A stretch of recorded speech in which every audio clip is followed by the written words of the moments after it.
Hi, my name is Benjamin Crocker, and I'm a student at the University of Hawaii at Manoa, obtaining a Bachelor of Science in Computer Science. Today, we're going to run through a program that some fellow classmates, Chris Young, Daniel Lai, Vincent Locellier, and myself, did for class that focused on functional programming languages such as Lisp, Perl, and Prolog. This program was a role-playing game project which had to be built entirely in Lisp. We wrote all the code in Notepad++ and compiled it in Allegro CL free. So the RPG that we made, we recreated parts of the game Resident Evil by Capcom. I know you probably know that one. So the thing about it, though, we didn't recreate everything. We just kind of did a basic version of it. So we're going to go ahead and take a look at what we did. So I've already compiled the game, so we're just going to start running it. So type it in, and here we go.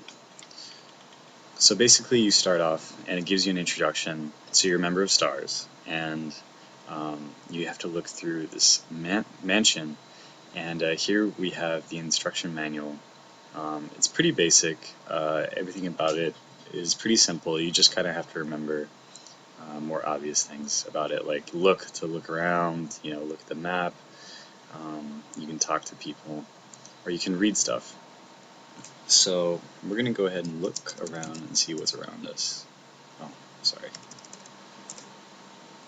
So we start at the crash site where a helicopter crashed, and we're going to go north. And here's the first thing that happens, is these zombie dogs come out and try to get you. So we got to get rid of them. So the way that this event is structured, it's just like a quick time event that you see on console games, where you got to click a button really quickly before you die or you get hurt. In this case, we have to type in commands. So for the dog sitting there growling, we're going to kick him. If he leaps, we're going to shoot. Growling again, we're going to kick him. And you only need to do it a few times. So they look like zombie dogs. Alright, so look around again. Alright, so let's go north to the mansion. It looks like we're right at the doorway. Go into the lobby and look around again. Alright, let's go west first. Okay, so we'll look around, see what all these zombies are looking at, and we'll go north. And we're in a safe room. Alright, let's see what's in the safe room. Let's see, there's a memo. So if you ever forget what you need to do, you can type in manual, and it'll give you instructions on what each function is. So I want to look around, see there's some memos there, so I should probably read those. Memo 1, Sally, okay. Let's try memo 2. Aha! There's a code number in there, so we'll use that. But let's go ahead and read memo 3, just because my flesh actually tastes pretty good. Okay. Alright, well, we can try to open the safe now. Is it safe? Alright, first digit, 1. 1, 7, 0. Here, click. And we're going to take the key that's inside there. Picked up the moon key. Okay, so look again. And, alright, so let's go south, east, look around. We're in the lobby again. So this time we'll go west. And look western. Oh, sorry, we just went west. Let's go back east. Let's go one more. And we're in a dining room. Okay. So let's look around again. Dining room. Let's go north, the library. And looks like there's a clock there, so we'll try to, open the clock just because. Oh. So I know the answers to these. I'm just going to put them in, but if you wanted to, you could.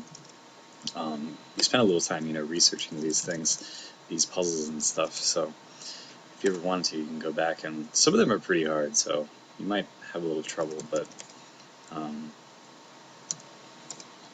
sure you'll be fine. So we'll go south again.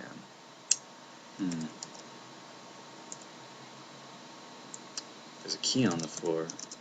Take key. Oh no!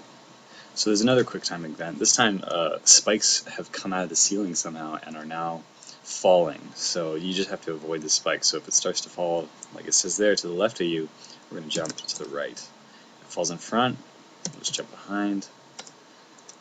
fall left, we'll jump right, fall in front, we'll jump behind, fall behind, jump forward. So, picked up the star key, definitely avoiding all of the falling spikes. So we'll go back to the main lobby. So we'll go north, west.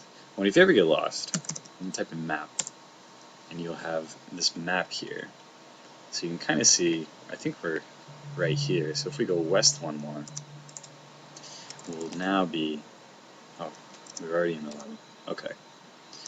So you look around again, and we'll go up to the master bedroom.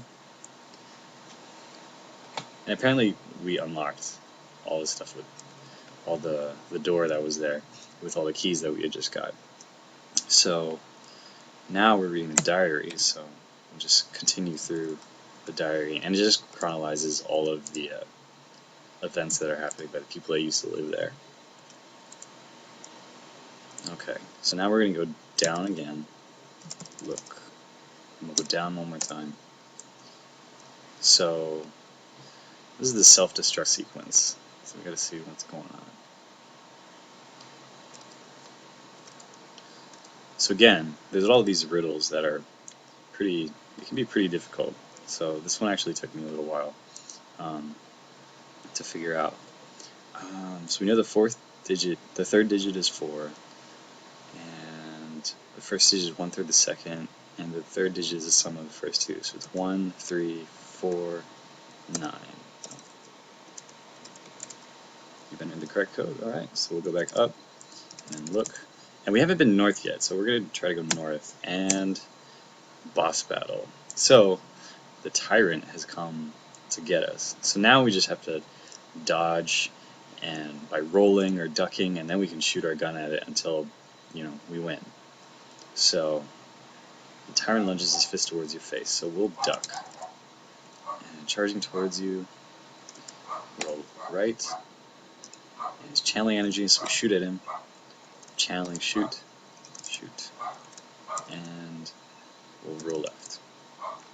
So you got to pay attention to what's happening, or else if you type in anything else, you're going to die, and then you have to start over again.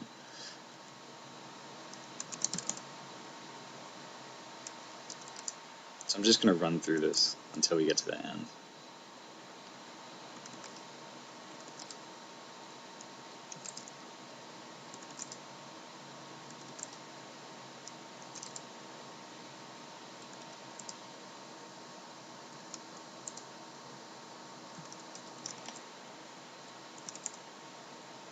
Sorry this is taking so long.